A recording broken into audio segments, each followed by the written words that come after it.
여러분, 교리가 어려우신가요? 사회교리는 더더더 어려우시다고요? 가톨릭 사회교리가 낯설고 어려운 분들은 이 시간 놓치지 말고 함께 해주세요. 세상을 걷는 예수.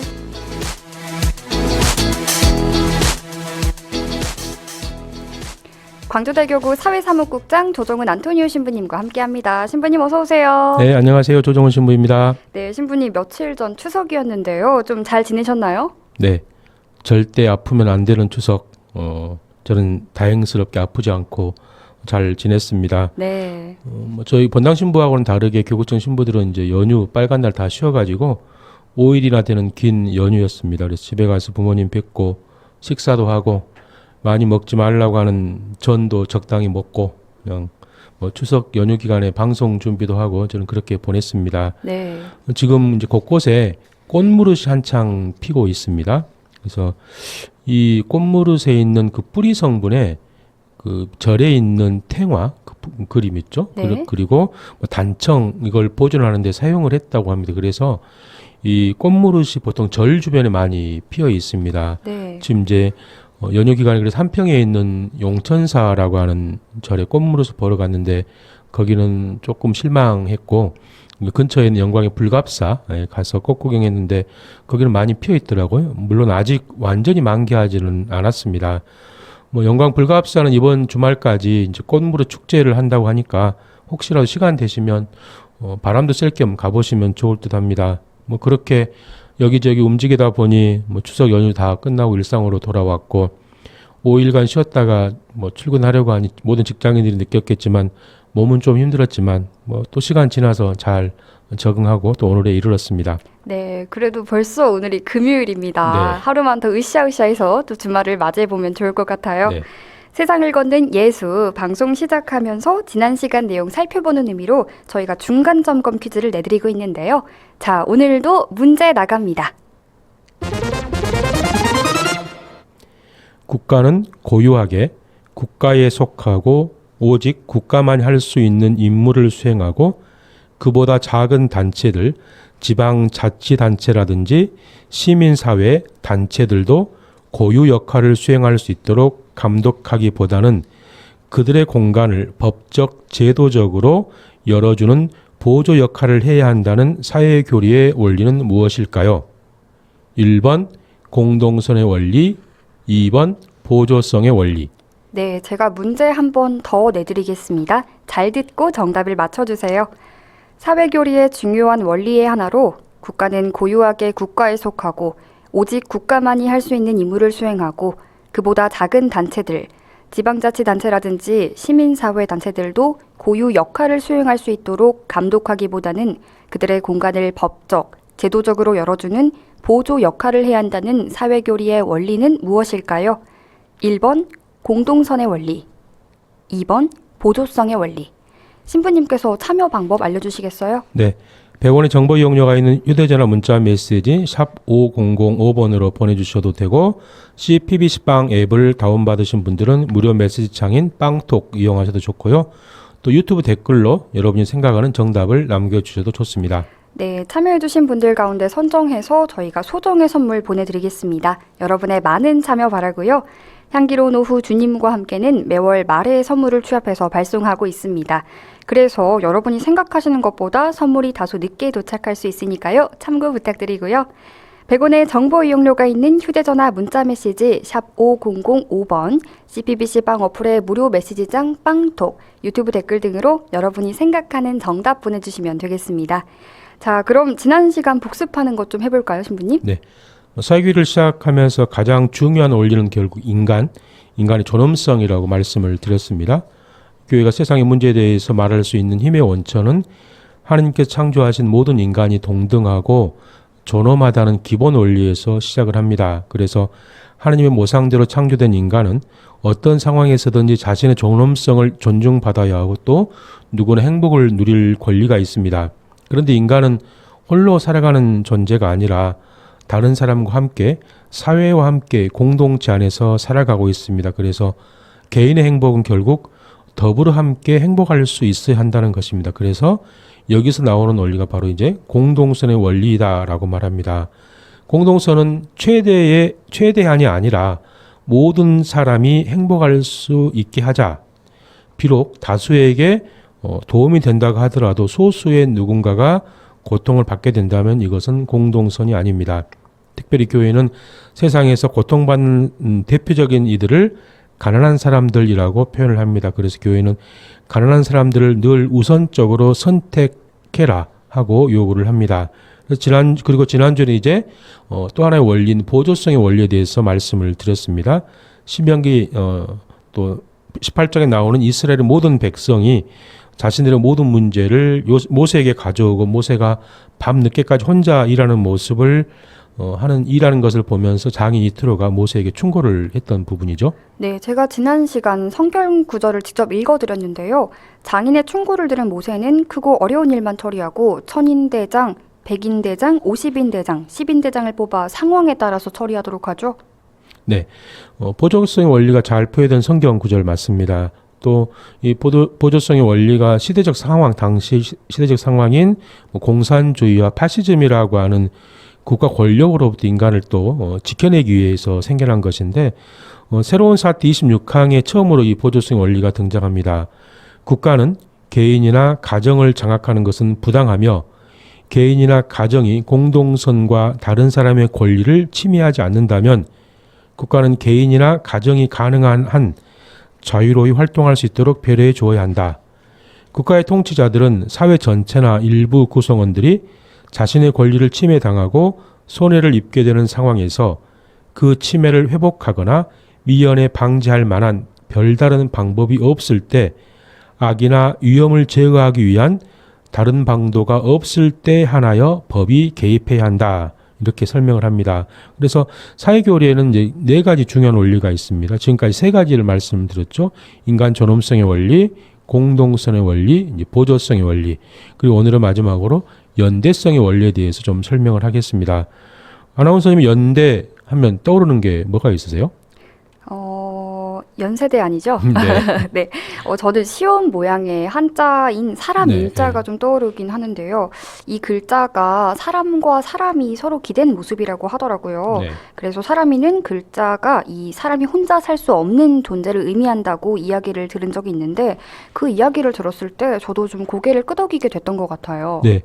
세상을 혼자서 살아가는 사람은 아무도 없죠. 네. 혹시 아나운서님 좀 오래된 영화이긴 하지만 톰 행크스 주연의 캐스트어웨이라는 영화 혹시 보셨나요? 제가 이제 방송 전에 좀 찾아보니까 2001년도 영화더라고요. 제가 2000년에 태어나서 보지는 못했지만 어떤 내용인지는 대강 좀 알고 있습니다. 주인공의 일종이 좀 표류하는 영화죠. 그렇죠. 로빈스 크루소와 좀 비슷하다라고 뭐 설명할 수 네. 있는데 이 영화는 톰 행크스가 이제 주인공으로 등장한 영화입니다. 이 극 중에는 척이라고 하는 이름으로 이제 등장하는데 이 척은 페덱스 이제 그 배송 업체죠. 이 네. 직원으로 말레이시아행 비행기를 타는데 갑자기 도중에 폭풍우를 만나게 돼서 비행기가 바다에 추락하게 됩니다. 동료들은 다 죽고 혼자 살아남아서 어느 무인도에서 이제 생활을 하는데 이게 4년 동안 혼자 무인도에서 생활을 합니다. 그래서 페덱스 이제 비행기였으니까 비행기에서 떨어진 많은 물건들로 자신이 살아갈 수 있는 것을 이제 준비를 하고 마지막에는 이제 뗏목을 만들어서 섬을 탈출하고 또 우연 지나가던 배에 의해서 이제 구조되는 이제 그런 이야기입니다. 저는 이 영화를 보면 재밌는 부분이 하나가 떠올랐는데 이 섬에 혼자 있게 된 척이 배구공 하나를 발견을 해요. 그래서 이 척이 이 배구공에다가 이제 피가 난 자신의 손바닥으로 얼굴을 딱 이렇게 찍어요. 그리고 거기다가 윌슨이라고 이름을 지어줍니다. 뭐 배구공인데 뭐 말을 하겠어요. 그런데도 이 척은 극 중에 자꾸 배구공인 윌슨하고 대화를 합니다. 그리고 야자수로 머리도 좀 심어주고 계속해서 대화를 하죠. 네, 앞서 사진도 나갔는데 좀 웃기긴 하네요. 캐스터 어웨이 영화를 보지 않은 분이라도 이 배구공을 윌슨으로 부르고 대화하는 내용을 방송에서 패러디하기도 해서 좀 기억하시는 분들이 많지 않을까 싶습니다. 사람들이 처음에는 이렇게 좀 막 웃다가 나중에는 뭉클함을 느꼈던 장면이 이지 않았나 기억이 나요. 네, 외로움의 결과물이라고 저는 생각을 합니다. 네. 인간은 그렇게 혼자서 살아가는 존재가 아니죠. 인간은 관계 속에서 살아갑니다. 인간을 흔히 사회적 동물이라고 표현을 하는데 혼자서 행복할 수 있는 사람은 없습니다. 최소한 행복해지고 싶은 마음이 있다면 가족과 친구, 공동체, 내가 지금 그들과 어떤 관계를 맺고 있는가를 보면 알 수가 있겠죠. 근데 이것을 우리는 흔히 인간관계라고 표현을 합니다. 그래서 어떤 사람은 인간을 이렇게 정의하기도 합니다. 사람이 스스로 혼자 존재할 수 없고 다른 사람과의 관계 속에서 그 사람의 본질이 결정된다는 의미에서 인간으로 이름 붙여졌다고 말합니다. 여기에서 중요한 것은 사람인이 아니라 다른 사람과의 관계를 나타내는 사이간이라고 말합니다. 함께 살아가야 한다는 것을 다른 말로 표현을 한다면 이제 연대성이라는 말로 저는 표현할 수 있다고 생각을 합니다. 연대성이란 모든 사람이 사회의 구성원으로 다른 사람과 끊을 수 없는 밀접한 관계를 맺고 있으며 이 관계 때문에 서로가 서로에 대해서 책임과 의무를 다하며 살아가야 된다는 것을 말합니다. 아나운서님 혹시 안녕들 하십니까? 라고 하는 대자보 들어보신 적 있으세요? 네, 어렴풋이 기억합니다. 한 대학교에 빼곡하게 글을 써서 대자보가 붙었고 당시에 그 해당 대자보가 인터넷에 좀 사진이 공유되면서 많은 사람들이 집중을 받았죠. 예, 2013년 12월이니까 벌써 10년이 넘은 이야기죠. 2013년 12월 당시 고려대학교에 재학 중인 주현우라고 하는 학생이 학교 게시판에 붙인 대자보입니다. 제목이 안녕들 하십니까? 입니다. 아나운서님께 좀 읽어주시겠어요? 네, 제가 바로 읽어드리겠습니다.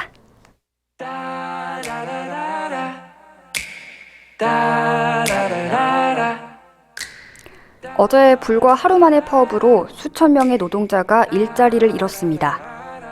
다른 요구도 아닌 철도 민영화에 반대한 이유만으로도 4,213명이 직위 해제된 겁니다. 시골 마을에는 고압 송전탑이 들어서 주민이 음독 자살을 하고 자본과 경영진의 먹튀에 저항한 죄로 해고 노동자에게 수십억의 벌금과 징역이 떨어지고 안정된 일자리를 달라 하니 불확실하기 짝이 없는 비정규직을 내놓은 하수상한 시절에 어찌 모두들 안녕하신지 모르겠습니다.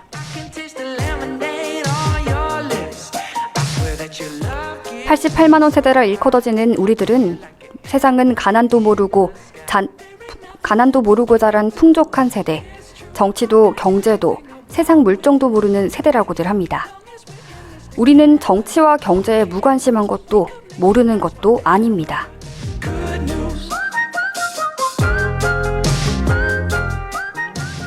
단지 단 한 번이라도 그것들에 대해 스스로 고민하고 목소리 내길 종용받지도 허락받지도 않았기에 그렇게 살아도 별 탈 없으리라 믿어온 것뿐입니다. 그런데 이제는 그럴 수조차 없게 됐습니다. 앞서 말한 그 세상이 내가 사는 곳이기 때문입니다.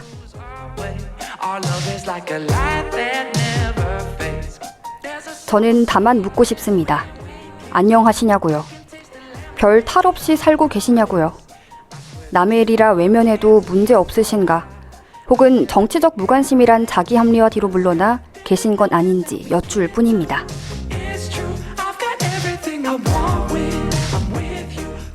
만일 안녕하지 못하다면 소리쳐 외치지 않을 수 없을 겁니다. 그것이 무슨 내용이든지 말입니다. 그래서 마지막으로 묻고 싶습니다. 모두 안녕들 하십니까?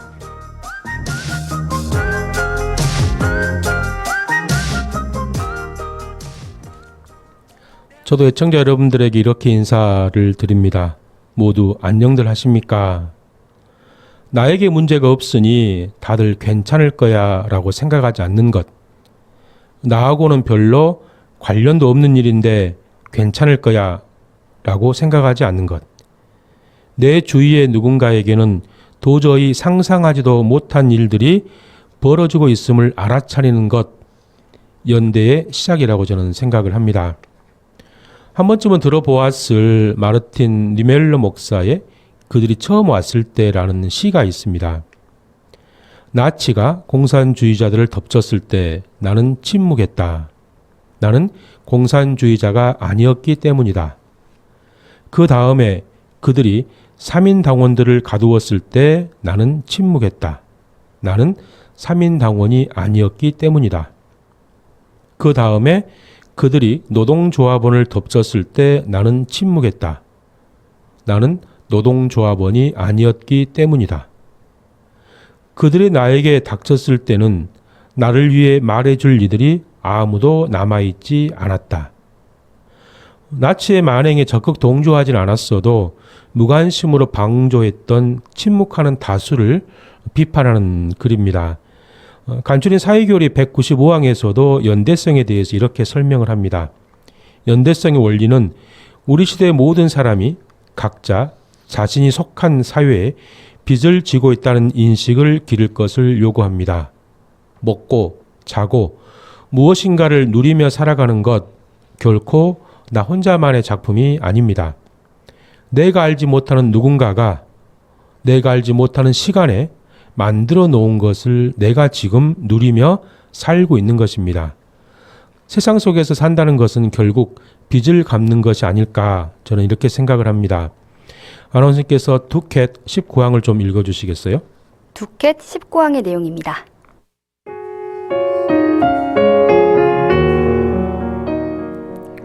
인간이 이기적으로 자기 자신을 보다 보면 위축됩니다. 우리는 자기 자신만으로 충분하지 않도록 만들어졌습니다.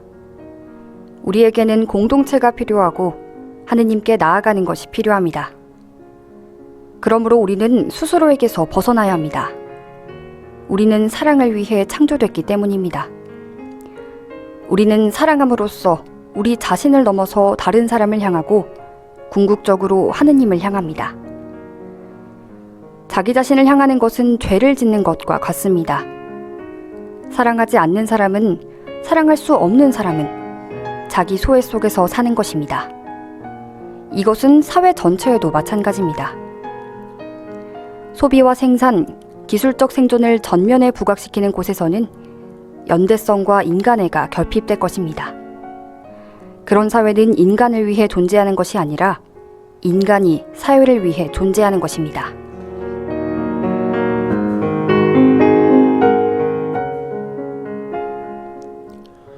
간추린 사회교리 193항에서 사실상의 연대성의 형태인 개인 간 또 민족들 간의 새로운 의존 관계는 진정한 사회적 윤리적 연대를 지향하는 관계로 바뀌어야 된다라고 합니다. 그래서 연대성 무엇보다도 제도의 질서를 결정하는 도덕 덕목으로서 개인과 민족들의 관계를 지배하는 죄의 구조를 극복해야 된다. 죄의 구조는 법률, 시장의 법칙, 또 사법체계의 수립, 적절한 개정을 통하여 연대성의 구조로 정화되고 전환되어야 한다. 연대성 가깝든 멀든 수많은 사람들의 불행을 보고서 막연한 동정심 내지 피상적인 근심을 느끼는 무엇이 아니라 그와 반대로 공동선에 투신하겠다라는 강력하고 항속적인 결과이다. 우리 모두가 모두에게 책임이 있는 만큼 만인의 선익과 개인의 선익에 투신함을 뜻한다. 이렇게 설명을 합니다. 네. 그래서 이것은 공동선을 지향하는 덕목이고 또 타인을 착취하는 대신에 이웃의 선익을 위해서 투신을 하고 복음의 뜻 그대로 남을 위하여 자신을 잃겠다는 그런 각오로 임하는 것, 자기의 이익을 위하여 남을 억압하는 대신에 그를 섬기는 것, 이것이 연대성입니다. 제가 여러분들에게 어떤 인물에 대해서 설명을 할 텐데 한번 누군지 맞춰보시면 좋겠습니다. 잘 아는 분입니다. 시카고 출신의 케냐 이민자 2세. 케냐 출신의 아버지와 유럽계 미국인 어머니 사이에서 태어난 물라토. 물라토는 백인과 흑인의 혼혈을 뜻합니다. 미국 역사상 아프리카계 미국인으로서는 5번째로 상원 의원이 되었으며 3번째로 직접 선거로 선출된 사람. 이제 마지막 힌트입니다. 미국 역사상 최초로 아프리카계 미국인으로 대통령에 당선되었으며 2012년 미국 대통령 선거에서 재선에 성공해 총 8년의 임기를 마치고 퇴임한 사람. 마지막 힌트가 결정적이었네요. 네. 버락 오바마, 미국 전 대통령 아닌가요? 네, 맞습니다. 우리 흔히 오바마 이렇게 이야기를 하죠. 네. 정확한 이름은 버락 후세인 오바마 2세입니다. 처음에는 변방 이름도 별로 알려지지 않았는데 이 오바마가 자신의 이름을 미국 전역에 알린 연설이 하나 있습니다. 2004년 미국 대통령 선거를 앞두고 민주당 후보 지명을 위한 또 민주당원 모임이 있었는데 이 존 케리 상원 의원이 당시 무명에 가까운 한 인물에게 찬조 연설을 맡기게 됩니다. 일리노이주 민주당 상원 의원에 출마한 시카고 출신의 케냐 이민자 2세 바로 버락 오바마였습니다. 일리노이주 상원 의원을 하고 있던 이 젊은 오바마를 전국적 스타로 만든 게 2004년 민주당 전당대 연설입니다. 이 연설을 하고 나서 이듬해 연방 상원 의원에 당선되고 2007년에 대통령 출마 선언을 하고 드디어 2008년에 미국의 대통령이 되었습니다. 아나운서님께서 그 연설의 일부를 좀 읽어주시겠어요? 네, 오바마 전 미국 대통령의 연설문 가운데 일부 내용입니다.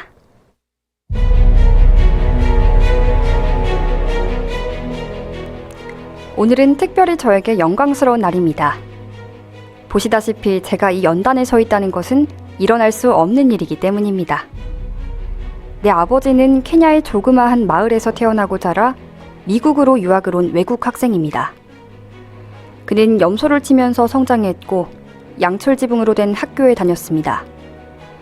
그의 아버지, 저의 할아버지는 노예였습니다.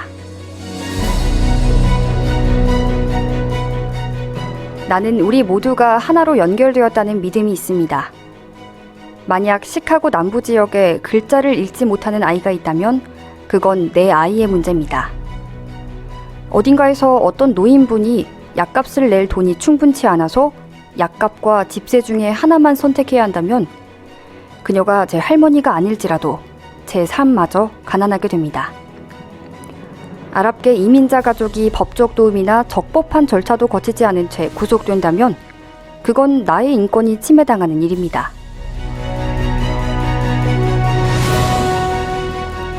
저는 다음과 같은 근본적인 믿음이 있습니다. 나는 형제를 지키는 사람이고 나는 자매를 지키는 사람입니다. 이것이 우리로 하여금 우리의 개인적인 꿈을 추구하지만 미국이라는 하나의 가족으로 모이게 하는 것입니다. 여럿으로 구성된 하나.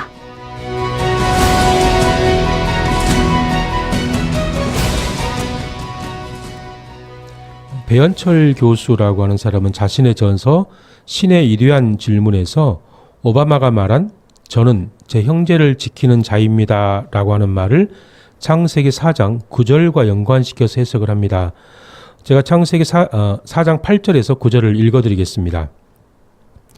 카인이 아우 아벨에게 들에 나가자 하고 말하였다. 그들이 들에 있을 때 카인이 자기 아우 아벨에게 덤벼들어 그를 죽였다. 주님께서 카인에게 물으셨다. 내 아우 아벨은 어디 있느냐? 그가 대답하였다. 모릅니다. 제가 아우를 지키는 사람입니까? 아벨이 어디 있느냐라고 하는 이 야훼 하느님의 질문에 카인은 제가 아우를 지키는 사람입니까? 라는 질문으로 대답을 합니다. 오바마는 카인의 질문에 대해서 나는 형제를 지키는 사람이고 나는 자매를 지키는 사람입니다. 라고 대답을 합니다. 주님께서는 우리 모두에게 너 아우 아벨이 어디에 있느냐 하고 물으십니다. 네, 저희가 오늘 방송 시작하면서 애청자분들께 중간점검 퀴즈 내드렸습니다. 이제 정답을 알려드릴 텐데요. 신부님, 오늘 정답 뭔가요? 네, 정답은 2번 보조성의 원리입니다. 네, 정답은 2번 보조성의 원리였고요. 우리 문자 소개 하나 해드릴게요. 애청자 7900님께서 신부님 안녕하세요. 즐거운 추석 보내셨다니 반갑습니다. 김치 선물 추석 때 가족과 맛있게 잘 먹었습니다. 감사합니다. 영육간에 건강하세요. 감사합니다. 운남정 성당 글라라님께서 보내셨네요. 네, 정답 1번 이렇게 해주셨는데 아쉽게 네, 틀리셨습니다. 네, 선물 받으실 분들은 저희가 선정해서 따로 연락드리겠고요. 오늘도 좋은 말씀 감사합니다, 신부님. 네, 감사합니다. 네, 지금까지 광주대교구 사회사무국장 조정훈 안토니오 신부님과 함께했습니다.